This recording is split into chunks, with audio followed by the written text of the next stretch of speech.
This is Northern Light for Friday, July 31st. Good morning. I'm Monica Sandreski. And I'm Catherine Wheeler. Hundreds of people at a public hearing this week spoke out against the proposed closure of a hospital's labor and delivery service in Ogdensburg. I know what our patients need because I've been there with some of them through the best and worst moments of their lives. I urge you to keep this OB department open, not just for today's families, but for generations to come. Also on the show, Plattsburgh's Michigan Fest returns this weekend. The event honors the region's iconic hot dog and meat sauce combo. Every part of the country has their own little cuisine niche of food. Plattsburgh, it's in Michigan, but every family has their own secret recipe that they swear by.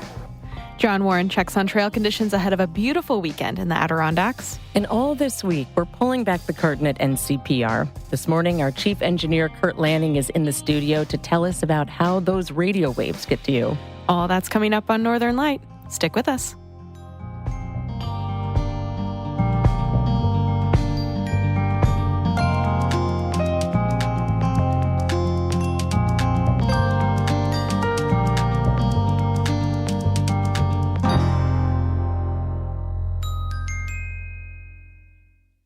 Support for Northern Light here on North Country Public Radio comes from Enka, presenting the High Peaks Farmers Market, a producer-only market featuring local offerings tomorrow from 9 to 1 at Riverside Park and Saranac Lake.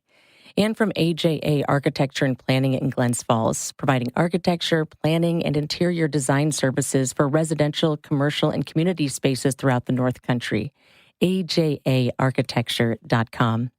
And from the Adirondack Community Foundation, where generous donors, fund holders, and change makers come together to address the Adirondack region's biggest challenges, including housing, childcare, and career pathways. adkcommunityfoundation.org.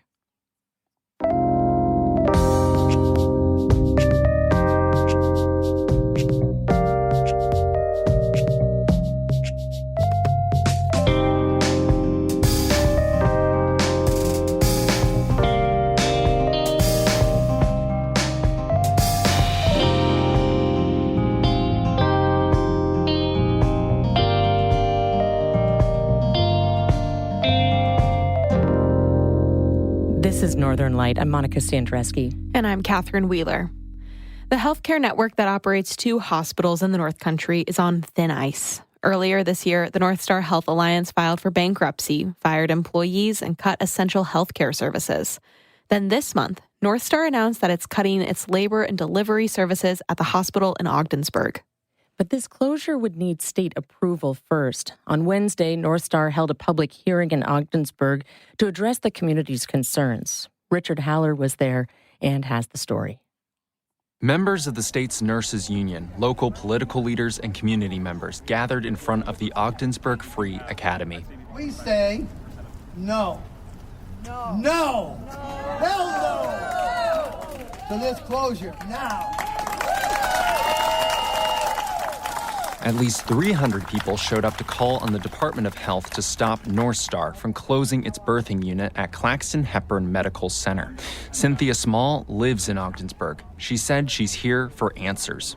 I would like to know if any more programs are going to be cut.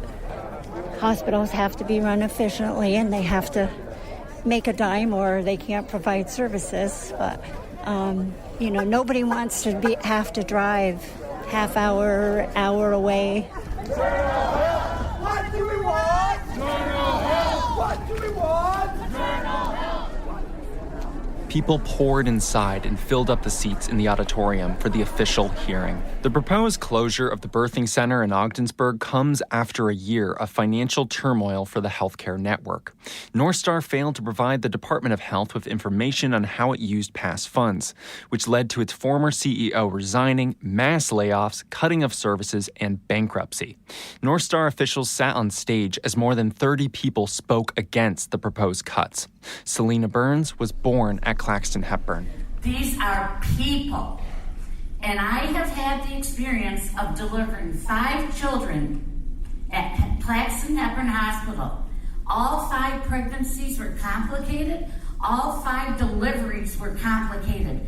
And I probably wouldn't have my 5 children today if that department was not there. Many nurses and doctors said they are worried about what this closure will mean for the North Country community. Some people would have to drive at least an hour to give birth, and nurses at the hospital in Potsdam said they don't have enough beds already. Alicia Crossman is a nurse at the Claxton-Hepburn Hospital. After 25 years of serving this community, I know what our patients need because I've been there with some of them through the best and worst moments of their lives. I urge you to keep this OB department open, not just for today's families, but for generations to come. The birthing center in Ogdensburg isn't the only service facing closure under North Star. There are proposed cuts to the sleep center at Carthage Area Hospital, as well as primary care and physical therapy services at the Philadelphia Medical Center in Jefferson County. CEO Andrew Manzer and North Star Chief Operating Officer Jerian Odell listened to the public comments.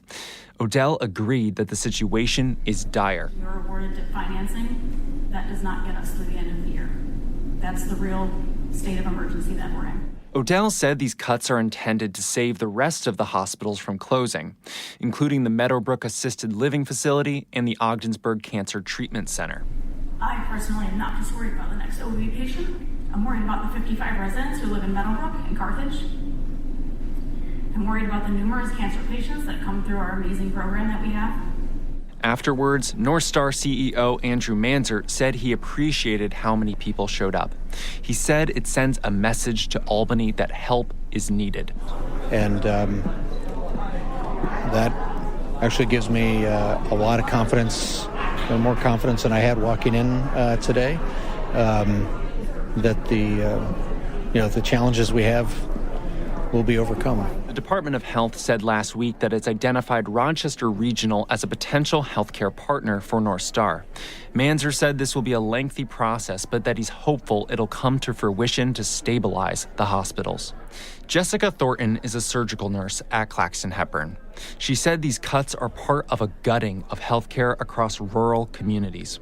The broader concern is completely and totally lack of access to care. Rural lives matter just as much, and our health care matters just as much. And unfortunately, a lot of people in these areas are low income, low socioeconomic status, so they don't have the means to get where they need to go, so they go without care. Many people at this hearing called on New York State and the Department of Health to step in and help prevent North Star from closing its labor and delivery services in Ogdensburg.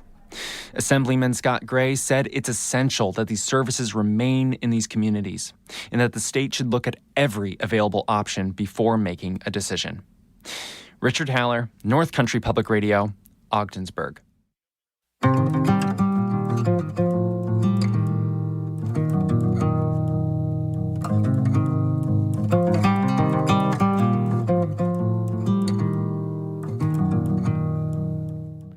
Several witnesses testified in Essex County Court this week during the murder trial of a man who's accused of killing his daughter last summer.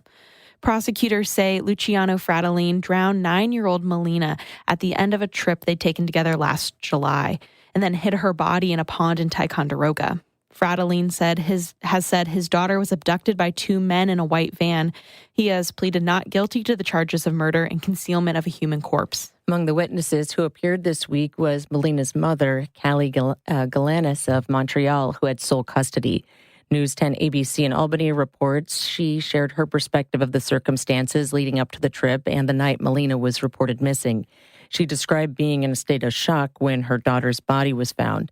The prosecution brought in other witnesses who described the search for Melina. They also played videos of the search efforts and law enforcement interviews with Fratelline. News 10 reports that witness testimony is expected to continue into next week. The union representing 42,000 faculty and staff at the State University of New York has ratified a new 5-year contract with New York State. The United University Professions contract was supported by 98% of its members. It includes pay raises in each year of the agreement and upgrades to health benefits. In a press release, Union President Fred Kowal called the deal a solid agreement with the state that will provide our members with fair compensation, increased job protections, and security for the future. SUNY maintains 7 campuses in the North Country in Watertown, Canton, Potsdam, Plattsburgh, Malone, Saranac Lake, and Glens Falls. In a statement, Governor Kathy Hochul praised the deal as a, quote, worthy investment in New York State's future. This is NCPR.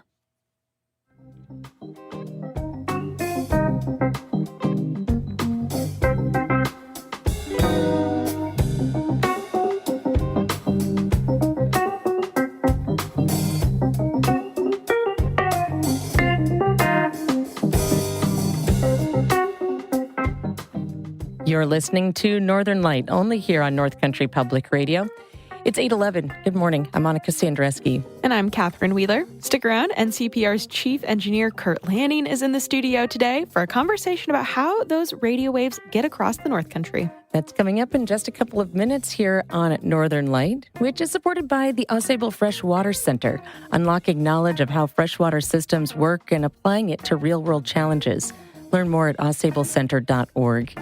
And from Barstow Subaru in Potsdam, committed to the safety and security of all-wheel drive. Details at barstowsubaru.com.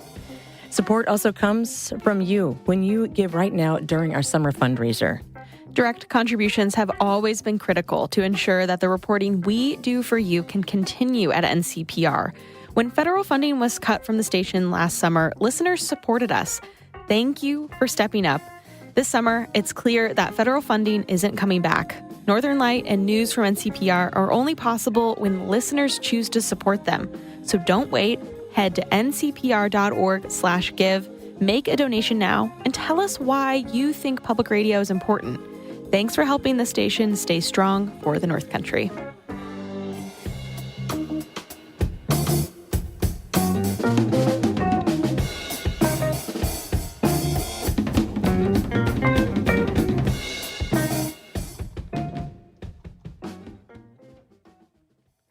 One of Plattsburgh's newest annual traditions returns this weekend.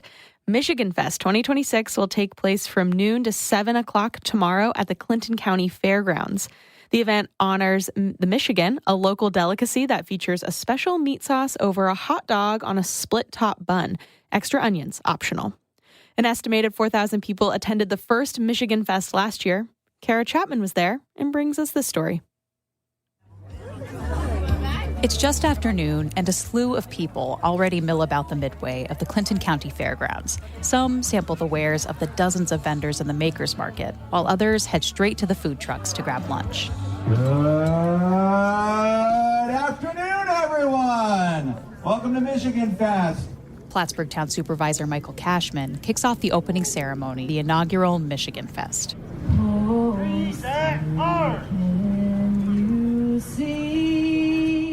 Local Brooke Gillespie sings the national anthem. An honor guard hoists the American flag. If it seems like they're making a big deal about the Michigan, that's because it is a big deal. The iconic meat sauce and hot dog combo was first introduced to the Plattsburgh area about a century ago. It's become a local staple that's served in many restaurants, food stands, and home kitchens. Festival co-chair Anna Hewitt-Channel grew up in Plattsburgh. She admits it's an oddly emotional day for her. To see how many people are here, like right at the start, it's been pretty cool, especially because I feel like we're in a time where everything seems divided, but everyone came together to do this today, which is really cool. Among them is Morgan Wilson, unmissable in a hot dog costume. He has strong thoughts about how he takes his Michigans. Buried with. That's code for diced onions under the sauce. I also like to bury the mustard as well. I find I put the mustard on the bun first, and it absorbs the mustard rather than on top of the sauce. Wilson and his family used to live in Plattsburgh. That's when they were first introduced to the Michigan. They're visiting all the way from Massachusetts North Shore just for the festival. Wilson says he's never been in a community that's so passionate about its regional cuisine. Every part of the country has their own little cuisine niche of food. Plattsburgh, it's in Michigan, but every family has their own secret recipe that they swear by. Someone who doesn't have strong feelings about Michigans quite yet is Wilson's daughter, Avery. At the Michigan Fest Kids Zone, she decorates a paper cutout of a Michigan with fun ingredients to make a placemat. I put jalapeno pepper and a peppermint on it. Nice. Is that how you normally like your Michigan? I've never had a Michigan You've never had a Are you going to try one today, do you think? Yes. The lines to get a Michigan are long, especially at the booths run by Claire and Carl's and Ronnie's, two of the town's most popular joints. But that doesn't stop Phoebe, she didn't want to give her last name, from trying Ronnie's for the first time. I really like the sauce. It was pretty good. What about it do you like? It definitely has like a lot of like flavor from what I can tell. I wish it was a little spicier, but that's just me. Michael Betters says it's a home run for him, too. Michigans are like pizza to me. They're all just levels of really good. Phoebe and Betters are among the majority today, the casual Michigan eaters who get their grub and take their time savoring it. Then there are people like Kat Furman. She's one of 20 who signed up for the Michigan Eating Contest. I'm the rec specialist at Clinton County ARC and a Special Olympic coach, so kind of just born to have fun and make sure others do too. Berman says this isn't her first speed eating competition. I did a burrito eating contest once, so you know what? I'm feeling excited. Furman and her competitors hop onto a stage under a tent in the center of the Midway. The rules: eat 3 Michigans and a side of fries as fast as you can.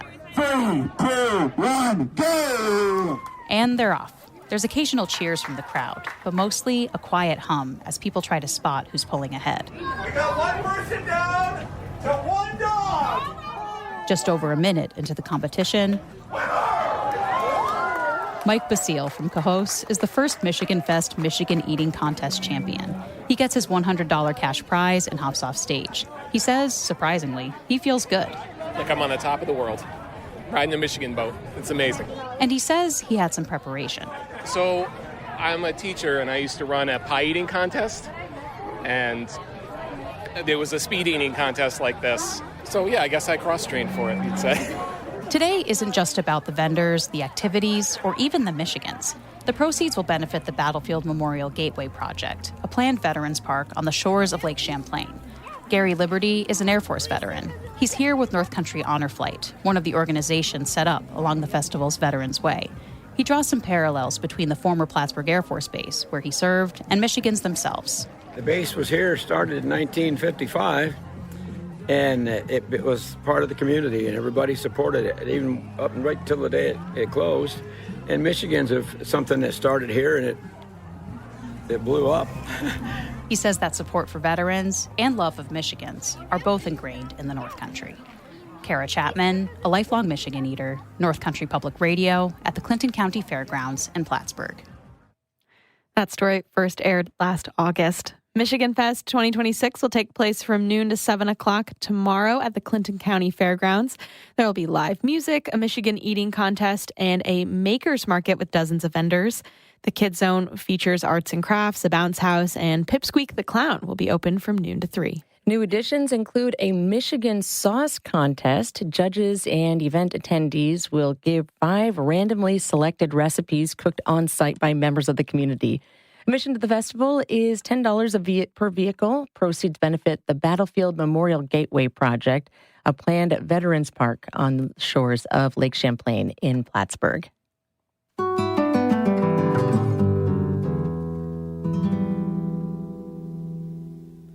A paper company in Potsdam is getting low-cost electricity from the New York Power Authority to help preserve jobs. Twin River Paper Company, based in northern Maine, acquired the Potsdam paper mill back in May with the help of a $1 million state grant.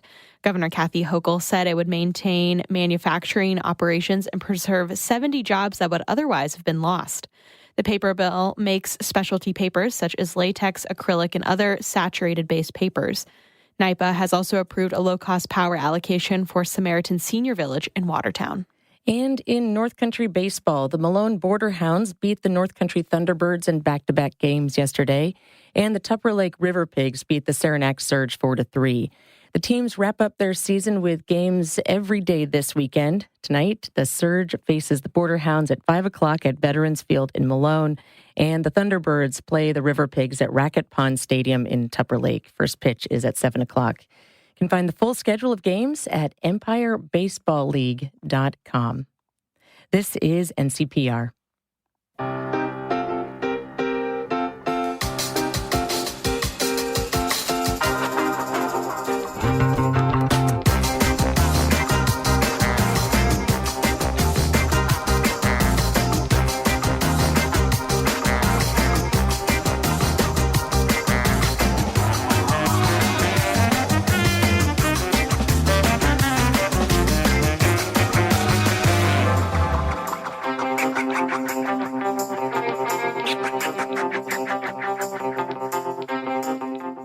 You're listening to Northern Light here on North Country Public Radio. It's 8:21. I'm Monica Sandreski. And I'm Catherine Wheeler. Stick around after the show for Bird Note coming up at 8:42.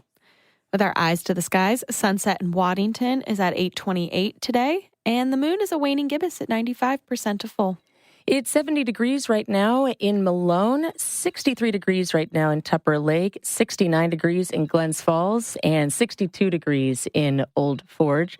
We can expect sunny skies coming our way today and tomorrow, with highs expected to be in the upper 70s to low 80s, and then some rain is expected during the day on Sunday. For a look at how all of this impacts the trail conditions in the Adirondacks this weekend, here's John Warren with the New York Almanac. In the Adirondack high peaks on Saturday, the sun will rise at 5:43 a.m. and set at 8:20 p.m. The weekend forecast is calling for hot and humid weather with the possibility of some showers or thunderstorms Sunday. Be sure to drink plenty of water and take frequent breaks. The water level of rivers and streams is mostly above normal, with generally higher levels at the periphery of the Adirondack Park. Through the weekend, the Hudson River is expected to be at about 3.5 feet on the gauge at North Creek and about 4 feet on the Racket River gauge at Piercefield. Lake Champlain is at about 95 feet and rising, and lake water temperatures have returned to the lower 70s. At Mirror Lake, the water temperature is also in the lower 70s. The campsite closures at Long Pond in the St. Regis Canoe area have ended after DEC euthanized a nuisance black bear there. It's a reminder to be sure you practice good bear avoidance in the backcountry. As the saying goes, a fed bear is a dead bear. All cliffs which were closed to climbing due to the presence of peregrine falcons will reopen tomorrow. Beginning next Friday, August 3rd, construction work at the intersection of Route 73 and Ausable Road will reduce traffic to one lane. This will no doubt cause delays and will cut access to the southern entrance to Ausable Road and the Adirondack Mountain Reserve's hiker parking lot. Use the northern entrance instead. This may also impact the Roaring Brook Falls Trailhead parking lot. And finally this week, heavy rains leading to higher waters have left many of the region's water crossings and swimming holes with potentially dangerous conditions. Use extreme care when crossing waters, and swimmers should avoid areas of strong and fast-moving currents, even those areas where you may have swam before. Those are the outdoor conditions in the Adirondacks this weekend. For North Country Public Radio, this is John Warren from the New York Almanac. Online at newyorkalmanac.com. This is WSLU Canton, WSLL Saranac Lake, WSLO Malone. Sorry, I'm going to stop there for now. You'll have to wait until 8:59 to hear the exciting conclusion of the list of NCPR's radio transmitters. All joking aside, though, every hour you'll hear me and the other hosts read that long list of call letters. Each of those represents a local community with an electronic device, a transmitter, that generates radio waves so folks from Kingston to Lowville and Glens Falls can hear the NCPR broadcast and stay connected to each other. Listeners are also funders of NCPR, even more so since Congress cut federal funding for public media stations last year. This is something that depends on you. It's our summer fundraiser right now, and you can make a contribution at ncpr.org/give or call 877-388-6277. All this week, NCPR staff members have joined the show to talk about their role at the station and how their work shapes how they think about our community. And today, we're joined by the man who maintains and repairs all of those transmitters, our chief engineer, Kurt Lanning. Good morning, Kurt. Good morning.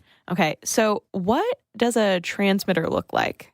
So, every site is different, and we have 34 of them, but most of the transmitters are a small metal box, and for those of you at home, I'm speaking with my hands about 2 feet apart.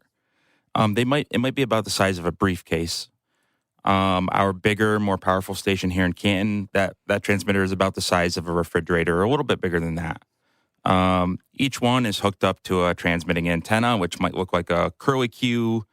It also might, so the antenna's out on the tower. It also might look like a rototiller tine, or like a Star Wars X-wing. Some of them, so they all hang outside on the tower.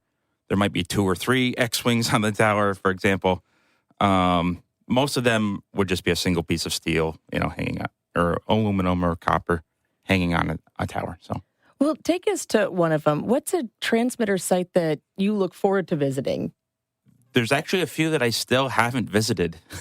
Really? Some of them, I've been here a little over 2 years, 2 summers at least. So there's a few that maybe I would really like them, and I still haven't, like Wells, Speculator J, Lake George. I think the Lake George site is probably really nice. I just haven't had to go because it just works. If any of those are off the air, let me know so I can take a drive there. So anyway, probably you have to separate this question into 2 seasons, summer and winter. My favorite summertime trip is probably Blue Mountain. There's a well-paved access road that goes all the way to the peak. There's a lot of switchbacks. It requires a transfer case with four-wheel drive low, just so you can make the ascent. And I usually pick a bright and sunny day. If I can help it, some days I can't pick the day I have to go. But if it's for maintenance, I pick a Tuesday that's 80 degrees and sunshine.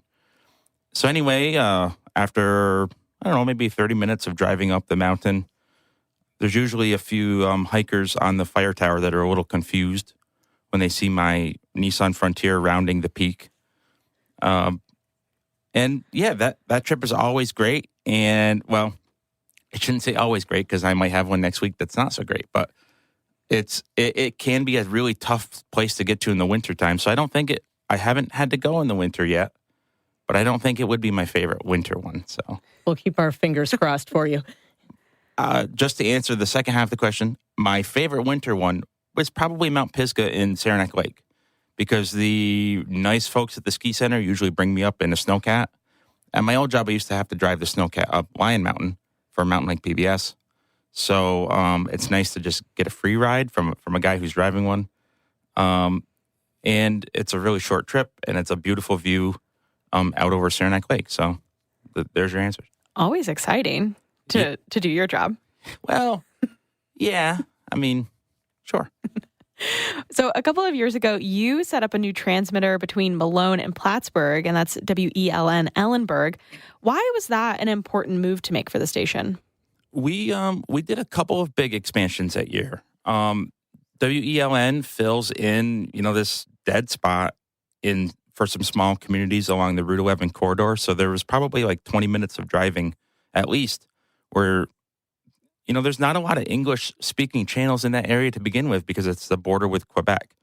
So we felt that it was just a necessary thing to fill in between the coverage area of Peru, Plattsburgh Station, and Malone. So we did that one, and it's been humming along spectacularly, just doing great.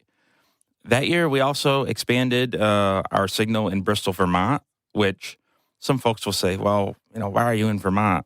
Well, that station actually covers the New York shore of Lake Champlain really well. So communities like Willsboro and Essex and Westport, they get 89.1 crystal clear because there's no terrain between them and the lake, and the transmitter's on the other side of the lake. So lastly, that year, we also upgraded the old Forge signal. We hung a little bit of a better antenna there, and it's a full-service station now that's protected from interference from other stations. I won't go into the details of that, but it's more powerful and all around better. So that was a busy year. Well, and you grew up in the area in the North Country, but since working at NCPR, what do you feel like you know now about the North Country and the folks here that you didn't know before? This goes back to your guest yesterday. One of my favorite features on North Country Public Radio is the North Country at Work project. I think maybe as a kid, you hear how people tend to move away to find work. And I find it super fascinating to hear from all these interesting people that Anna finds who are just carving out their own living, doing things you never thought people could earn a living doing here. So like guitar builders, stonemasons, the story about the rug braider in Parishville was really good. And it's like, oh, you can, if you have a passion, even in the North Country, if you follow that, you can make a living. So you don't have to move away, which is great. Yeah. Kurt, you're also responsible for making sure we can broadcast live out in the community too. And you're actually doing that today for a Beat Authority Live out in Long Lake. That's from 3 to 5 out on the beach in Long Lake. How do you get those set up? It is a rare treat to take the show on the road, as it were. So I always enjoy when David books. I think the last one we did was at the Waterhole in a winter snowstorm. But today's not that. Today is a beautiful sunny day in Long Lake. So in a few hours, we're going to load up the big speakers, as we call them, And we have the Long Lake site has a great internet connection, so that's kind of key to making this work. We have a couple little boxes that use the internet, send the audio back here, and that's the magic of radio, right? So come on down to Long Lake, bring your NCPR beach towel, or win one. We will probably give one away there, I would think. Oh, sure thing. And come out and say hello.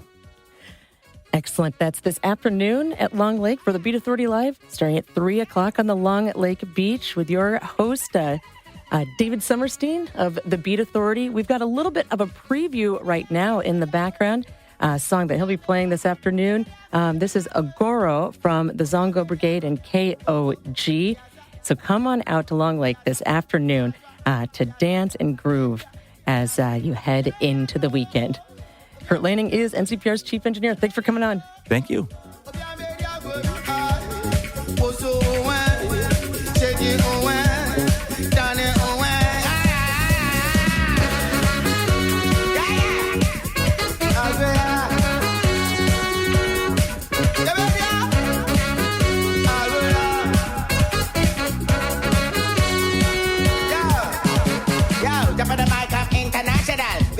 To do it natural.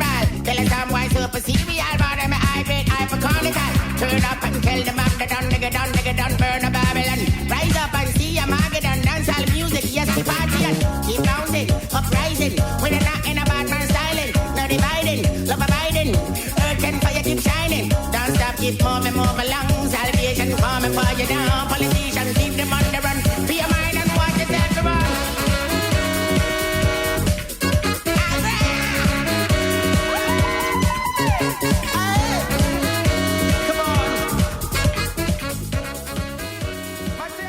Great grooves from all over the world at the beach. David Summerstein broadcasting the Beat Authority from 3 to 5 this afternoon, live from the Long Lake Beach. See you there. Always lots to do in the area, including tomorrow. Come cheer on our region's breast cancer survivor team at the Town of Waterford's Dragon Boat Festival. That's tomorrow. Then the 26-member team and their coach, all breast cancer survivors, will be racing in a festival in France for dragon boat races. So make sure to cheer them on tomorrow in Waterford before they head off to France. And if you're around the Burlington area today and across this weekend, check out the Festival of Fools. It's at the Church Street Marketplace in City Hall Park. Will transform into an outdoor stage with 70-plus free performances from the super street performers, exciting entertainers, and some magicians. It's free and family-friendly. Today it runs from noon to 9, and tomorrow starting at 11. Always lots to do and love here in the North Country. That's it for the show. I'm Monica Sandreski. And I'm Catherine Wheeler. Be well.